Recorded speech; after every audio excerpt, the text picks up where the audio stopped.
Greetings everyone, welcome to Back to Ashes. My name is Phoenix. I'd like to thank the reformed members of the channel, Les Crispin, Tammy Slayton, CAG, Interscare Wifey, Denise S, Through Scrutiny, Samantha Place, Stephanie McLaren, Corpse Lover, Norman DW, Christy Elliott, Cindy Cleveland, and Patty's niece. If you would like to become a member of the channel or buy me a coffee as a special thank you, all that information can be found down below. If you like what you are hearing and are new here or have already been here, please don't forget to subscribe, like, share, and comment. Not only does it help the channel out, but it reminds you of every time I upload a video.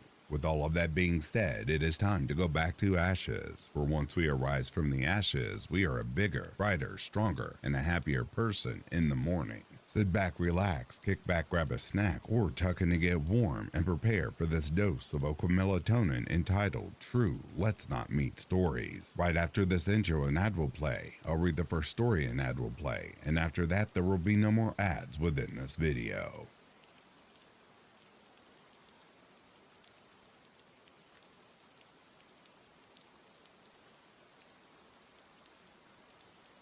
When I first started escorting, I was completely clueless.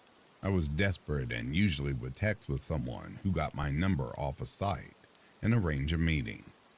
These guys were usually married and we couldn't go to their place, so we would do car dates. Real cheap horse shit before I knew what kind of money I could be making. Save the judgment because I don't give an F. It's my job. Anyway, I get this text from a guy a few weeks in. He's early 40s, single, white male. He says he'd love to meet me, but just seems way too into it. But desperate times, so I decide to meet with him. I let someone know where I was going and walk out of my apartment into the back of the complex to meet him. I knew enough to know I didn't want him to know where I lived. He's not the guy in the pictures. But that happens. These guys want to remain discreet. We go to the hotel. I start to undress and he stops me. We sit on the bed and he tells me he wants me comfortable. I'm a tiny 5'4", 120-pound woman. Anyone could honestly take me. He climbs on top of me and pulls out a knife in front of my face. It's my knife. He slid it out of my pocket. What's this for? Did you think you needed it? It wouldn't have helped. If I wanted to hurt you, I definitely could. I'm freaked the hell out, but at this point I'm pinned under this guy who is really short but has a Marine background and about 125 pounds on me. We finish the deed and I clean myself and get dressed. Our time has been up, but he keeps himself between me and the door. I'm hella uncomfortable as he keeps telling me about things he could do if he wanted and that he could easily just get away with it. I eventually make it home and say I won't see that one again. But weeks later, and I'm desperate again. I ended up having 3 or 4 dates with this guy, and he got increasingly creepier and more possessive. I ended up telling him to lose my number and had to block him. Some of these men walking amongst us are true psychos. So, Ray, let's not meet ever again or anymore.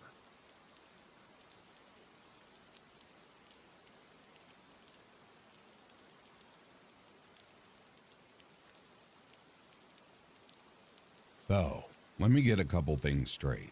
Our little village was the kind of place where everyone knows everyone, and I could count the amount of houses on 2 hands. We were a really quiet and close-knit community, and nothing ever happened there. Proper out in the sticks stuff.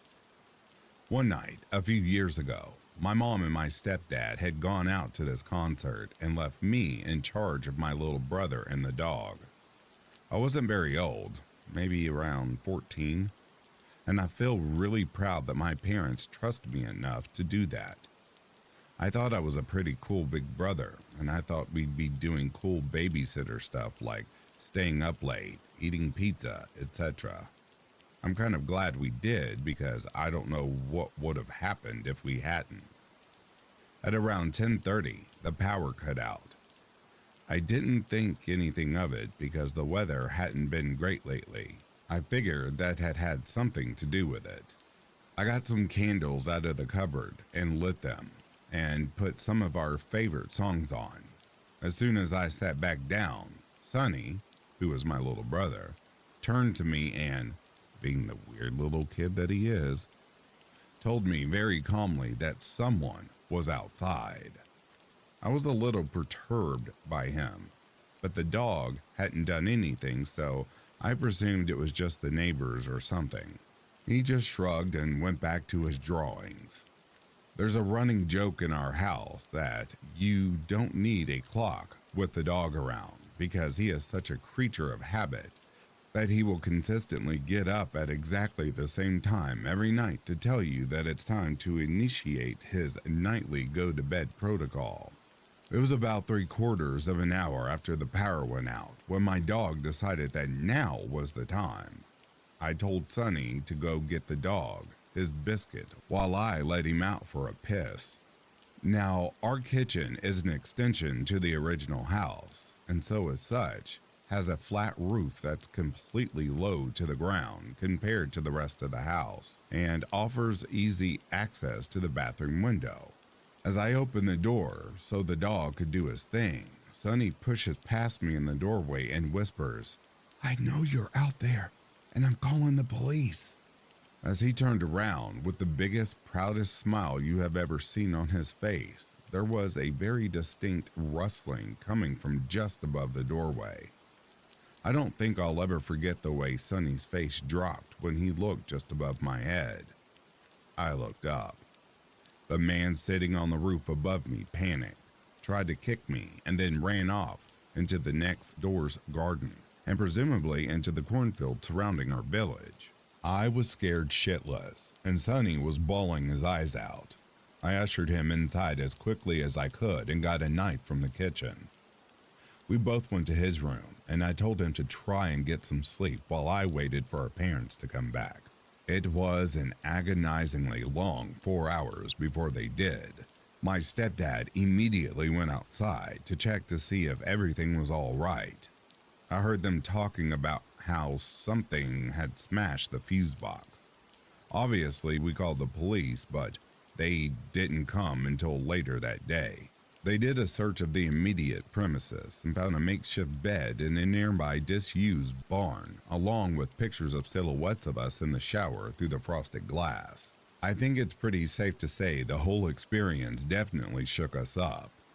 We moved out as soon as we could, but I still shut curtains whenever I can, and I see shadows underneath every door I see. Sonny keeps quiet about it, but I'm not sure if that's just because his brain has cut it out or what.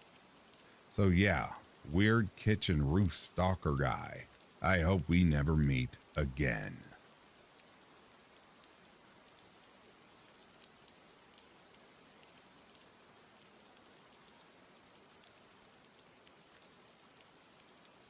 This happened in my senior year of college, and I lived off campus. I had 2 roommates in my apartment townhouse thing named Natalie and Katie. Anyway, Katie was out that night doing homework in one of the school buildings, and I was awoken at 3 a.m. when I heard someone knocking at the door downstairs. I thought that was weird considering the hour, but I figured somebody had the wrong place and would realize and leave. The knocking didn't stop, though, and I lied in bed for a good several minutes thinking, yeah, they'll go away now.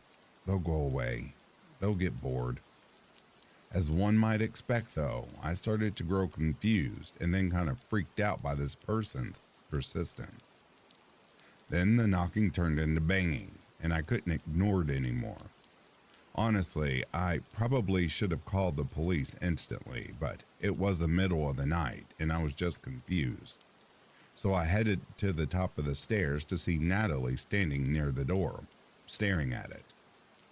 Her room was on the bottom floor, so she had just walked up to it. We exchanged a baffled look because what the hell? It's 3 a.m. This is really weird. Natalie called out and asked them who they were and what they wanted. "We're friends of Katie's," said the voice on the other end, who sounded male and about our age. "We know her boyfriend and we heard she was feeling down, so we came to surprise her."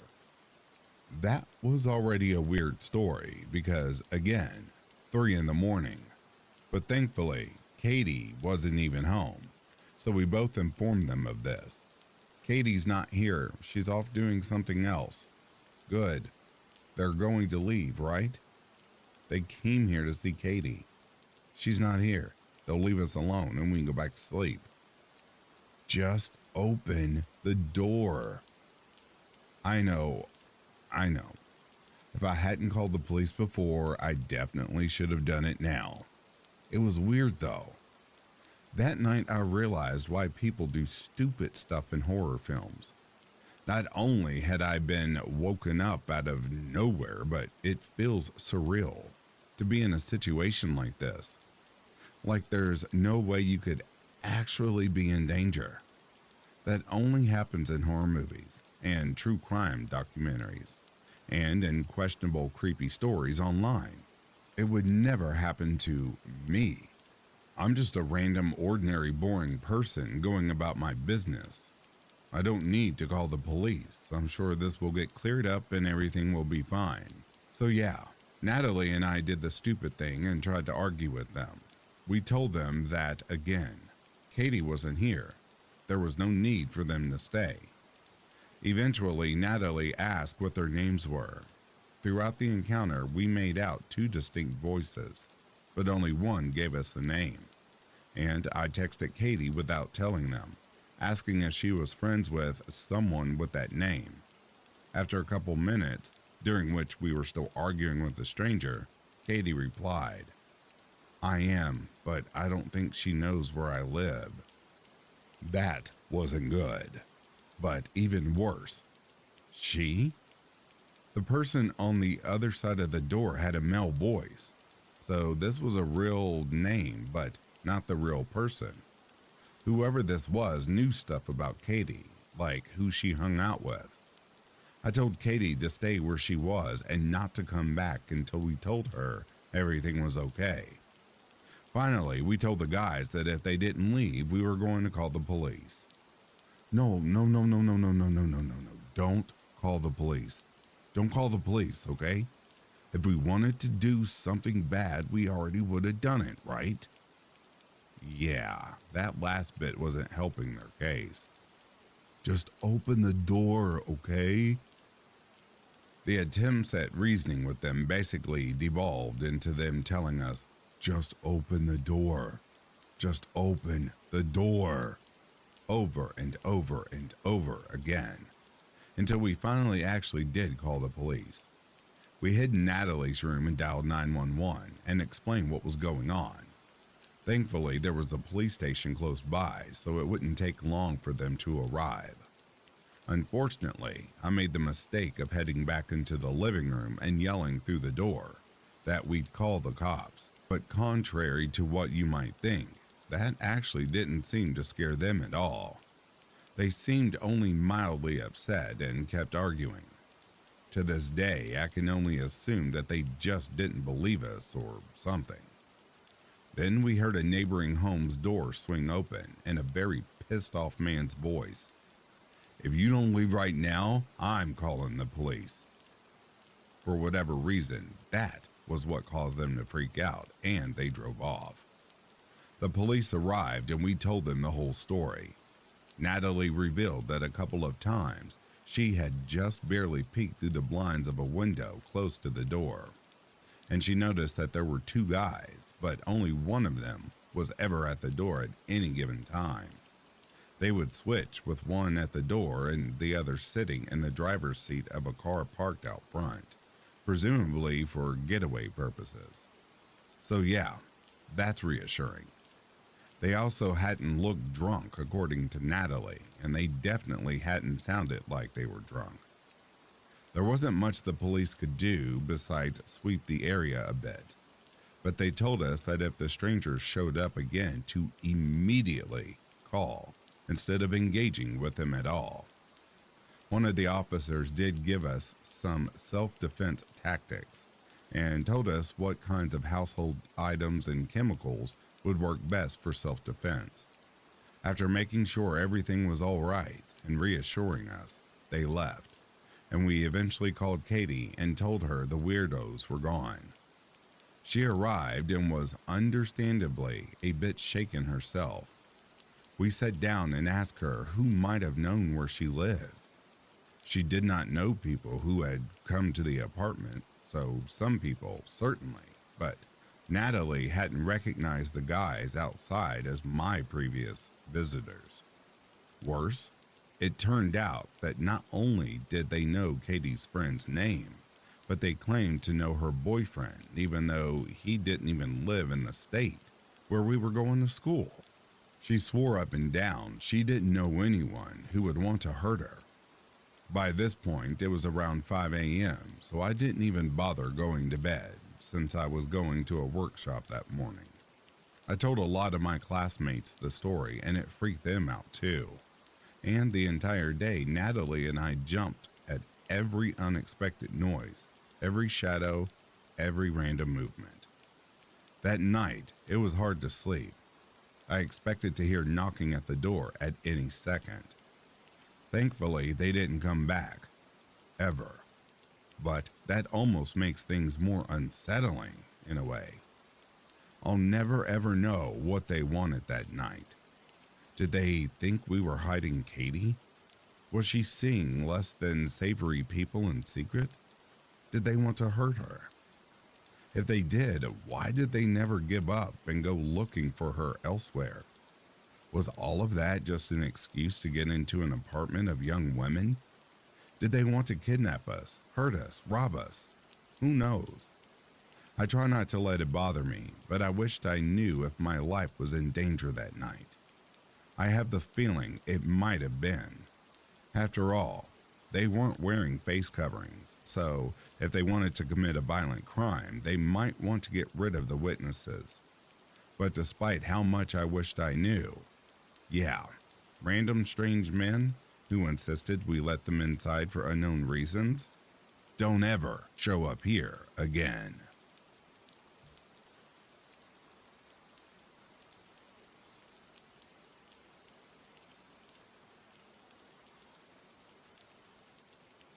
Okay, this happened in 2016 when I was a 17-year-old first-year college student in film school. I'm now 22. My name is Julia. I lived alone in my first ever apartment. It was really small, but I was really proud of my independence. I never felt unsafe in this apartment for several reasons. There were multiple gates in the residence that needed to be opened with a code. Only the people who lived there knew it. My door had 3 different locks, and it was right next to the university, so most people who lived in the neighborhood were college students. Nothing bad ever happened in that neighborhood before. I've always been very careful when locking the door when I leave my home. I always check twice. Yes, I have slight OCD. So this one time, I leave to go to class and lock my door, but for some reason, I couldn't get the key out of the lock. It was completely stuck. So I went to get the caretaker of the building to help me, but he wasn't there and I was getting late for class. So I went to class with the key still in the lock. I took off the keychain first so it's not too noticeable. When I get home, the caretaker was back, so he came to help me, and we couldn't get it out for 15 minutes until somehow he did. He told me the lock was damaged, but that I didn't necessarily need to change it. If I only locked it once instead of twice. I just said okay, and that was the end of it. I really wasn't worried because of how safe I felt in this building. Flash forward to 2 months later. I was taking out the trash one night at around 11 p.m. while on the phone with my sister. I remember telling her that I was taking out the trash. Then afterwards I would take a shower before heading to a party. As I previously said, I always lock the door, even just to take out the trash. Because of my lock being damaged, I only locked it once.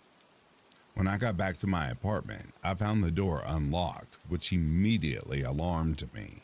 So I went into the apartment and I locked the door immediately with 3 different types of locks. When you walk into my apartment, which is about 215 square feet, you have the main room in front of you and the bathroom door immediately to your left. I had left the bathroom door slightly open, even so I could see a man in the shower, turning his back on me. Naturally, when I saw this, I tried to open the door and leave as fast as possible, except my main lock was damaged from 2 months earlier, and I couldn't open it no matter how hard I tried. In this moment, all I could think of was the fact that I had to leave as fast as possible. I jumped out the window without really thinking. I figured it was the only solution, except I live on the 2nd floor, so I completely smashed my ankles in the landing. I started running in whichever way I could, and when I got a little further from the building, I looked back and a man was there at my window, watching me run away. I thought of 2 possible outcomes. Either the man was going to jump and chase me, except I wouldn't get far with my twisted ankles, or he would get scared of the height and be locked in the apartment. Thankfully, he chose option 2. I went to hide in a bush a little further and called the police, who arrived in just 10 minutes because I live close to the station. They pushed my door open and the man was there just sitting on my couch, holding a kitchen knife, waiting for me to come back. Like he didn't think I would call the police. They arrested the guy and later told me he had already been arrested for sexual assault, attempted kidnapping, and attempted murder. They also told me how everything had happened. Like I said, it was a fairly friendly neighborhood with mostly college students, so he got in the building by other people holding the door for him. He then heard me telling my sister I was going to take a shower, which was why he was waiting in the bathroom for me. He crocheted my lock while I was taking out the trash. He apparently noticed me on school campus and followed me to my home several times before, succeeding to actually come in. He stayed inside, waiting for me because I had recently changed my phone, and the previous one was still on the table, so he thought I didn't have a phone with me to call the police. I don't live there anymore, but after that, to get into the building, we all needed identification proving we lived there. Building IDs were created and we had to scan them every time, and it was the only way to go inside the building. Nothing bad happened in that neighborhood after that. It's back to being its very peaceful and friendly self. To the guy who broke into my apartment and made himself at home, let's not meet.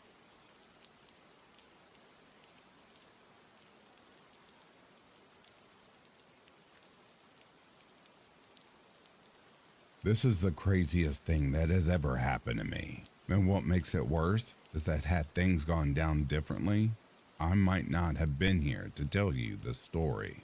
Okay, first things first. I am a girl, about 5'7" and around 130 pounds. This happened to me about 3 years ago, when I was in my early 20s and still a student, living in a very safe area. Growing up, I had loved martial arts, and having grown up in a small rural town, I'd take what I could get. Karate? Fine. Judo? Sure. Kung Fu? Why not? Taekwondo? Sign me up. I loved martial arts, and I still do, because they help me discipline my body and mind and grow my confidence. It had been a few years since I moved out to my country's capital to study, and I had kind of fallen off the martial arts wagon at that point, with college taking up most of my time. I should also mention that at the time I lived with my younger brother and our cat. We lived on the 1st floor, the 2nd floor for all my American people, right next to a military camp and a patch of forest which leads to a creek. On our back balcony, there was a circular metal ladder that would lead up to our balcony and the kitchen door. which of course we always kept under lock and key, except for when the cat wanted to go out. Then we'd unlock the door, and he would go down the outdoor metal steps to find his cat friends and play. I commuted to my college every day by walking 30 minutes to a bus stop, then riding the bus for an hour, and then walking another 10 minutes until I made it to campus. And when it was time to go home, I'd have to do the same thing all over again. So, as you can imagine, this was very tiring. I would be out of the house every day from 10 in the morning until almost 10 at night. So when I'd come home, I'd be knackered. I don't believe in premonitions much, but I do believe in instinct. And for quite a while, I felt like something was up with the patch of forest behind our apartment. I felt watched. Maybe it was the blackness of that pitch of forest that made me feel uneasy, because there wasn't a single light there, and the outdoor ladder looked like it descended into an abyss.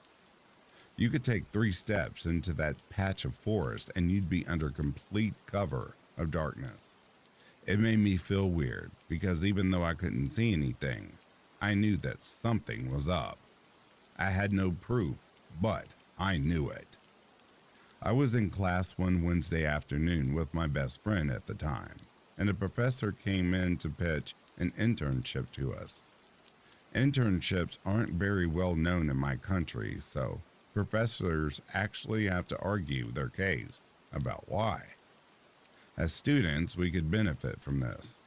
My best friend, I'll just call her Kay, was very interested, and when the professor listed off the requirements, she realized she couldn't apply, as her GPA was not high enough. This led to Kay having a crying fit after the class was over, which led to a panic attack, and it's got so bad that she called her boyfriend to come pick her up from campus. And since I didn't want to leave her alone, I stayed with her until her boyfriend showed up and got in his car with her. The conversation in the car was basically me and her boyfriend trying to console her and help cheer her up. I asked her if she'd like me to go over to her place so we could all hang out, but she said that she was okay and didn't want to put me through the hassle of commuting home the next day. She lives a full hour away by car, so 2 hours away by public transport. So it was decided that they would just drop me off at my house and they'd go up to theirs. We get to my house at around 9 p.m., a full 3 hours before I normally come home. I hug her, tell her to text me if she needs anything. I thank her boyfriend and get out of the car, glad that I'll be home early for a change. I went in through the main entrance, climbed up the stairs to the first floor, and put my key in my lock. I opened the door and called out my brother's name like I always did, and got no response. The house was dark except for one light in the room where the front door opened into, and eerily quiet. But I felt my stomach tie into knots, because even if I couldn't hear anything, I could feel that someone was here. And when my instinct talks, I listen. I turned right into the hallway that leads into our bedrooms, and I saw my brother's door slam shut hard as soon as I got in the hallway. My brother's room is on the end of the hallway on the left, facing my own room, which is on the right of the hallway. My first thought was that my brother had taken a shower and forgotten to get a towel, so he made a run for it from the bathroom, which is next to my room, in embarrassment. But then I heard muffled whispers coming from his room, sounded hushed and pressing. I still had no reason to be afraid, but I was on high alert because I thought my brother and his friends were planning on jumping out of his room and scaring me, and I wasn't about to let them get that satisfaction. So I inched down the short hallway through the darkness, and before I kick on my brother's door, I take a look at my room. It was an effing mess. My mattress was off my bed, my clothes and my books were all over the floor. My jewelry box was empty and thrown on my bed. All in all, it looked like a tornado had gone through there. and the hushed whispers in the next room sounded extremely pressing and anxious now that I was close, because though I had tried to tiptoe as silently as possible, my steps had been audible. I realized what was happening and I went ballistic. At that moment, I effing lost it. My fight or flight instinct kicked in and it kicked fight into maximum overdrive. The words danger, thieves, fight hit me like a truck and I threw my whole weight onto my brother's door, busting that door down so furiously you'd think it owed me money. I saw one man in the room, but it was also an effing mess, and I knew what I had heard.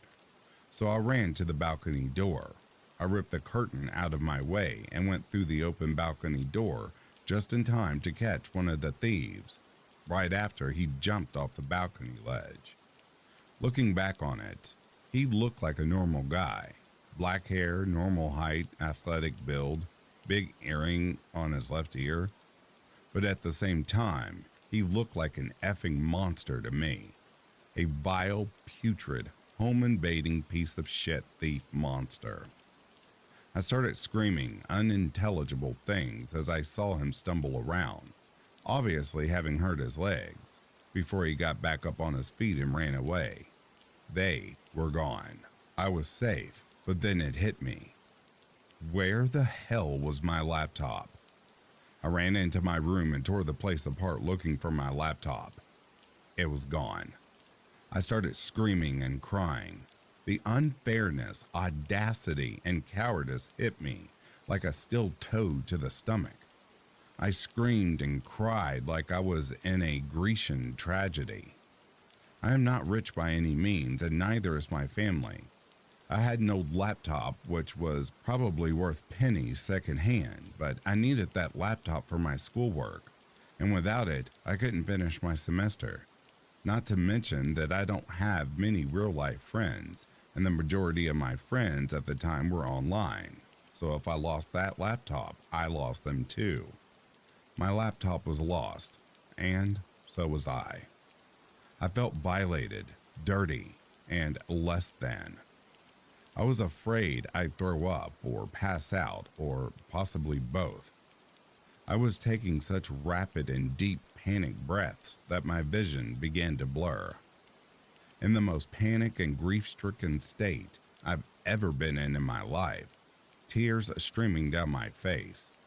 I called my mother to tell her what had happened, and she told me to call the police. It took me almost a full minute on the phone with the operator, telling her again and again where I lived, who I was, and what had happened before she understood me and said she'd send someone over. A few days later, I was talking with my mother about the incident, and she told me something that hit me hard. I come from a pretty much trilingual household, and she told me that when I called her that night, she couldn't make out what language I was speaking because I had been so panicked.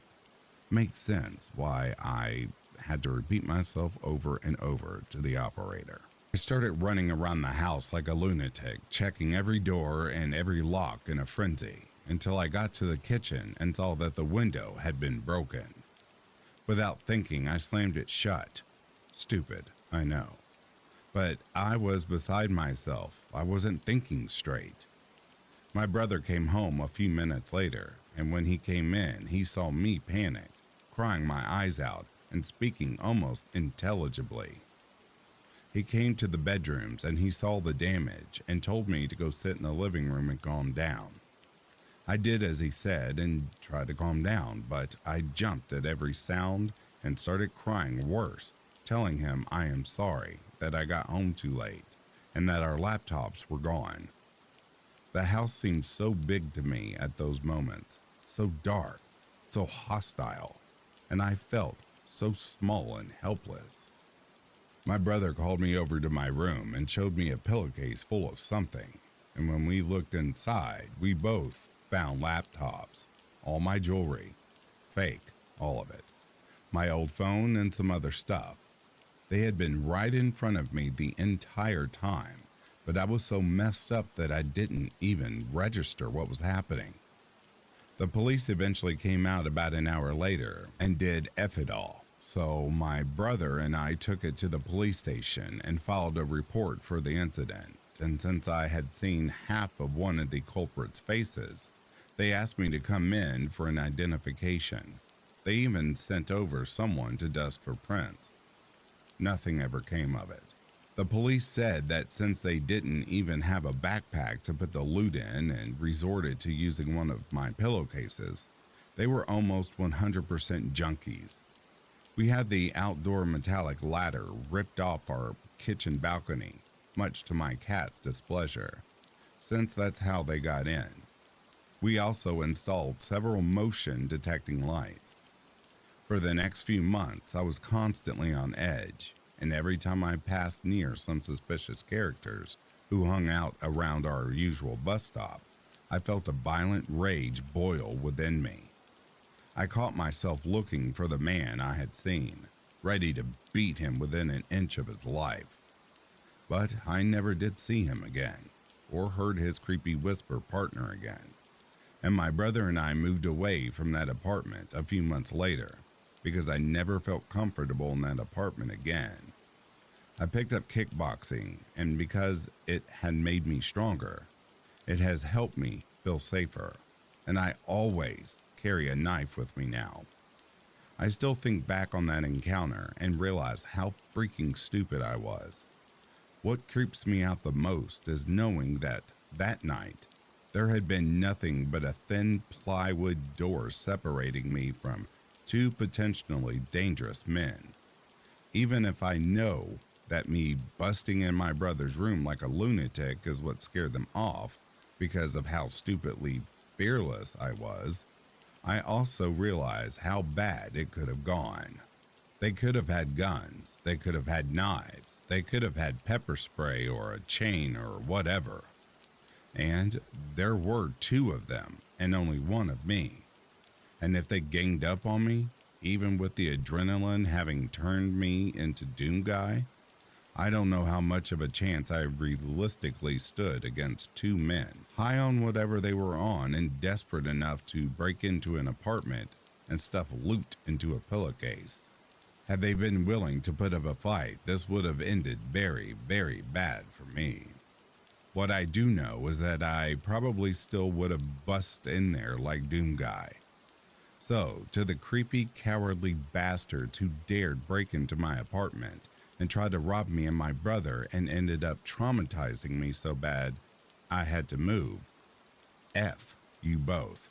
I hope for your effing sake we never meet again, because I've been kicking that sandbag for 2 years now and picturing your face every single time.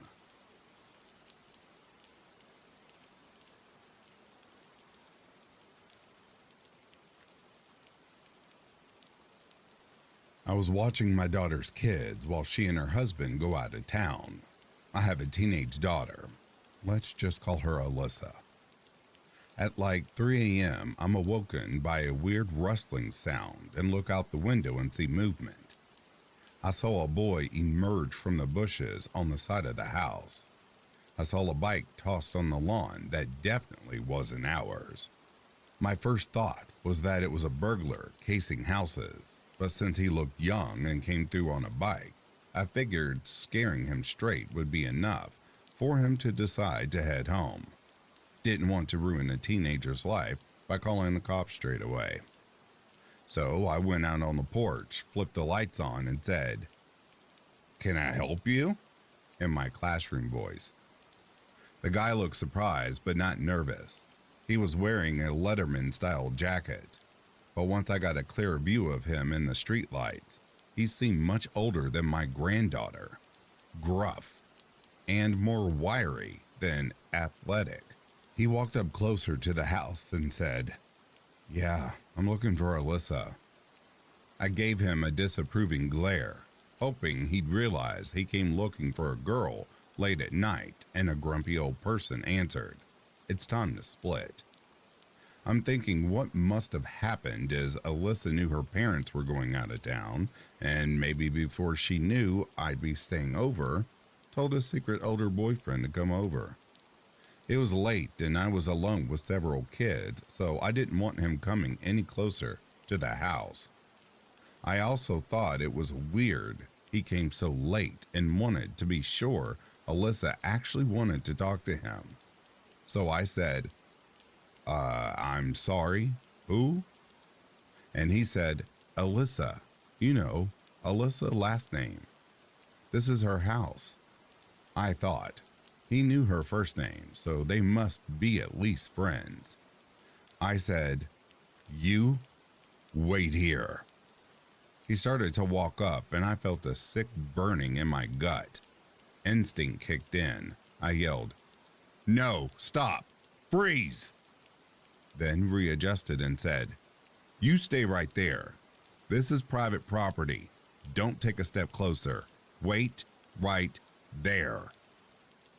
So I go in and Alyssa is asleep, just one room over from where the wrestling first occurred. And I wake her up and say something to the effect of, I don't know what big idea was to have friends over this time of night, but you tell them to go home. She had no clue what I was talking about. I say, there's a guy outside asking for you. Confused, she gets up and goes to the window. She sees him and goes white as a sheet. He asked for me? Yeah. By name? Yes. Call the police? I've never seen him in my life. I called 911 immediately, but as I was on the phone with them, Alyssa started tugging at my arm. He's coming up. I had younger kids in the house to think about, so I kept the door latched and pulled it just open enough for the latch and yelled.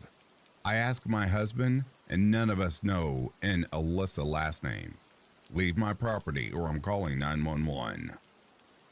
He got angry and started yelling for her to come out. Thankfully, the police came pretty quickly, and when he heard the siren, he grabbed the bike and ran off. I watched where he was running and he jumped into the passenger side of a car without headlights or front plates and sped off. The police followed in the same direction once I pointed them, but they didn't get him. They advised us to take all our social media details offline if she was sure she didn't know this person, and said they had an encounter similar reports recently and were looking into it. I got a heavy-duty lock and she slept in my room for the remainder of my visit.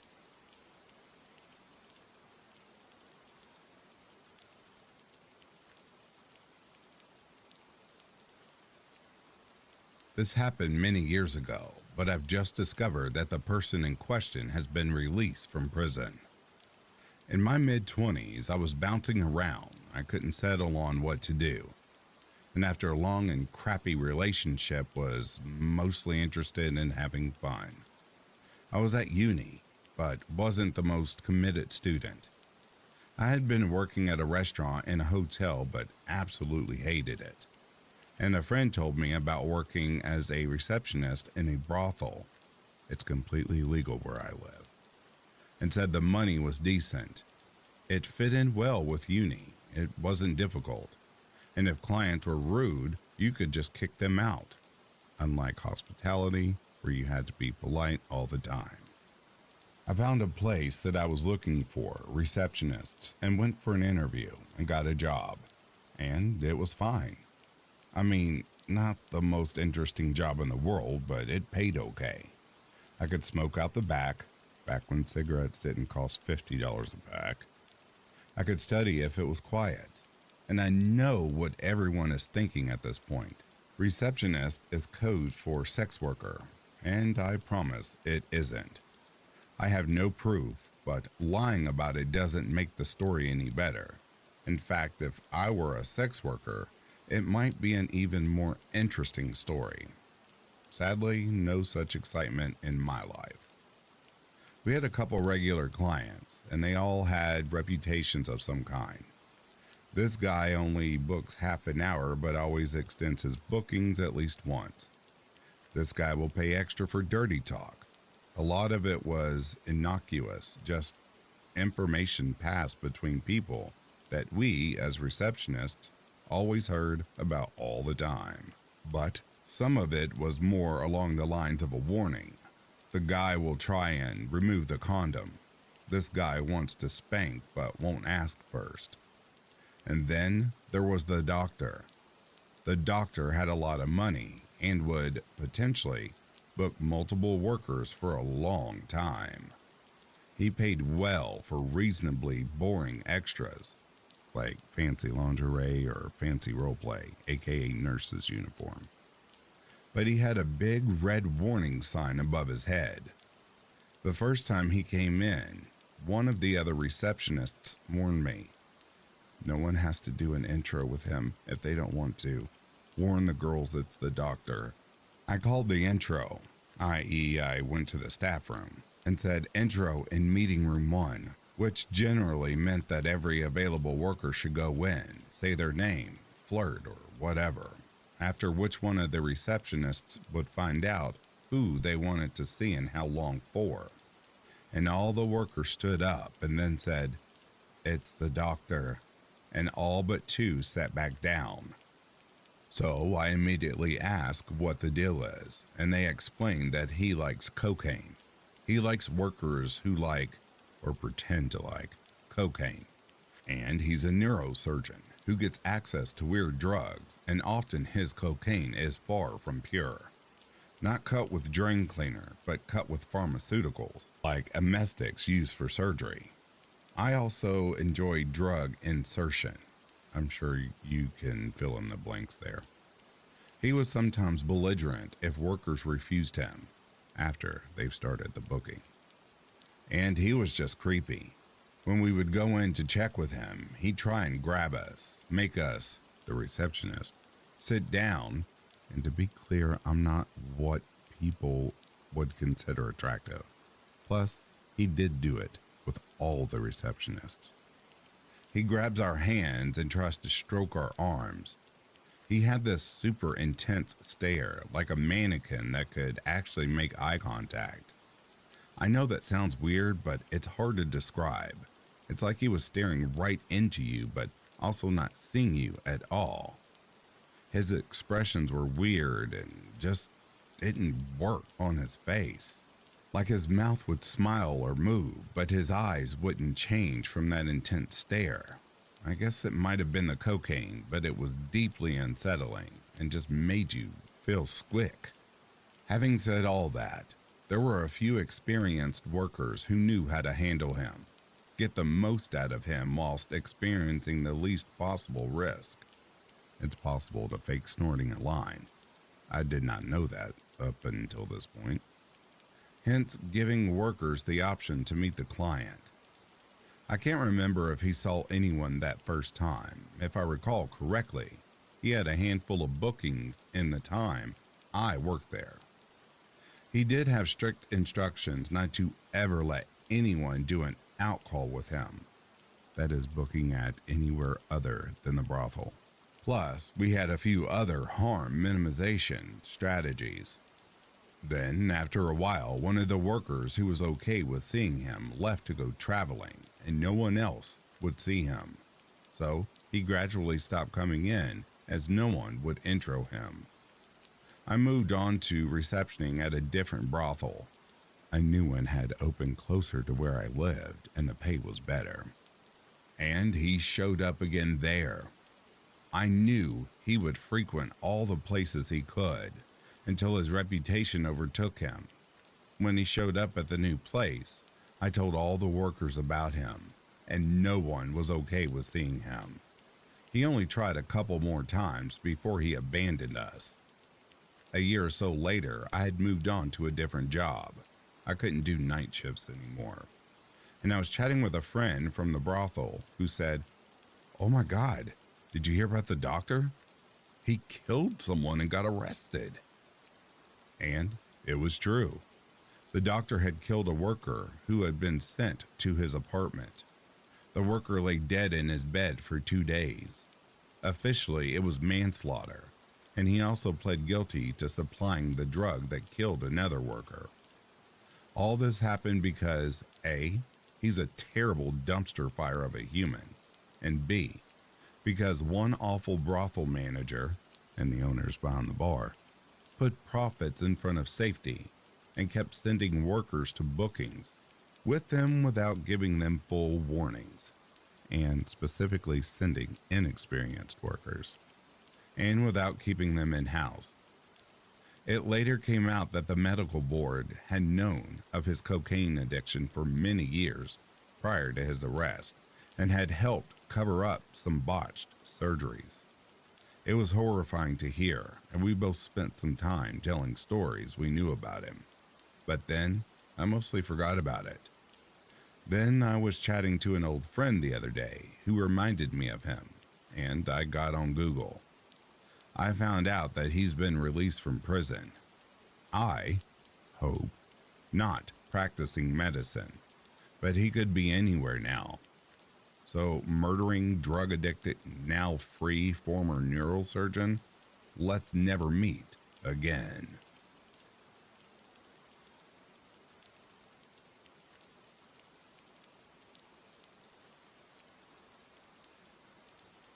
An incident happened over the Christmas break when I was working late at my job. There's been a spat of recent kidnapping attempts where my parents live, but I was still determined stupidly to not let that stop me from working the late shifts. My shift finished at 3 a.m. and none of my colleagues drove, at least none on that shift. So I ended up working. The pub I work in is on the seafront and is close to a lot of clubs and bars, so it's often swarmed with people, so it feels safe to walk down. But the further in town you get, the darker it gets, and the less people there are. Not even cars drive there very often. There's a Waitrose on the corner that leads up towards my road, and it has a few high walls surrounding it. And I could see 3 guys jumping along the wall. They'd been to the pub I work in a few hours before drinking, so I recognized them as I had served them. As I walked past them, they shouted at me. I had my earphones in, but they weren't playing music, so I could hear what they said. My mom always tells me that since I work alone at night, I shouldn't listen to music. And I never listened to her before the Christmas break. And so, I put them in but never listened to anything. As I passed them by, not answering them, they muttered something about following me. I'd never experienced a moment of anxiety quite as intense as I did in the moment of hearing that. And then seeing their shadows sticking close behind me on the road was adrenaline pumping. After 2 roads in a moment of clarity, I thought to call someone or at least pretend to be on the phone, and so I tried calling my mom, but she didn't answer. Though this seemed to do the trick, and I saw them turn on their heels and walk briskly in the opposite direction. When I was around the corner from my house, I called the police, thinking about the recent kidnappings and assaults that had been occurring. I thought it was a good idea to call the police and report it. And though I was still rattled, I managed to be coherent enough to begin a report. A day later, I finished the report and the police told me that no one was found in the area and nobody had reported anything else, so I felt relieved in regard to that they haven't appeared to hurt anyone else. I have never had anything that terrifying in my life happen. At least in the sense of I have never properly been followed by someone late at night. I've had people follow me around shops in the town during the day, and I could shrug them off. But nothing like that in the early morning alone on the streets. Stay safe out there, everyone, and don't walk at night with earphones in. I certainly won't be doing that ever again.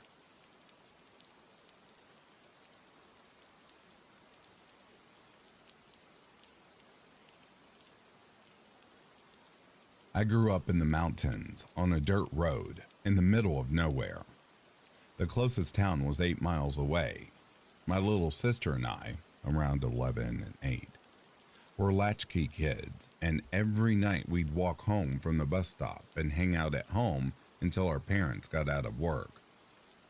One night the phone rang. I ran to answer it, and I hear lots of static and can't really hear anyone speaking. This is when the first cell phones came out, and we don't know anyone who had one. My sister and I were also taught that if someone asks to speak to one of our parents, not to tell the caller they weren't home, just that they couldn't come to the phone. The phone rings. I answer again, and this time I could hear a very low and creepy man's voice. "Where's your mommy?" She can't come to the phone right now." "Come on. Where's your mommy?" I freaked out and hung up. The phone rings again. Hands shaking, I answer. Lots of static again, and I could hear a car engine. "I'm coming to get you. Where's your mommy?" "She's not home." I hang up the phone and take my sister into our bedroom, and we hide on the floor between our twin beds. I'm crying and shaking, and this is making her cry. Our only neighbor was not home, so any adult intervention was at least 15 minutes away. I pick up the phone to call my mother, and the man is on the line again. It was like I picked it up just before it rang. "I see you. Where's your mommy?" I was able to get through to my mother finally, and she called my grandfather, who went to the house and took us to his house. Nothing ever happened, and I still don't know who the caller was. My sister and I stayed at our grandparents' after school for several days after that. So, to the creepy caller, let's not ever meet or talk again.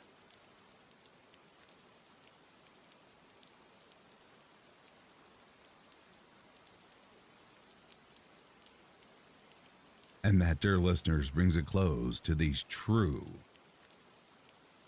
Let's Not Meet stories. If you are sleeping, I hope Slumberland is treating you comfortably. If you're awake, I hope you've enjoyed this collection. Until next time, please take care of yourselves. I'll be reading to you soon. Have yourself a good morning, a good afternoon, or good evening. Peace, love, and light to you all.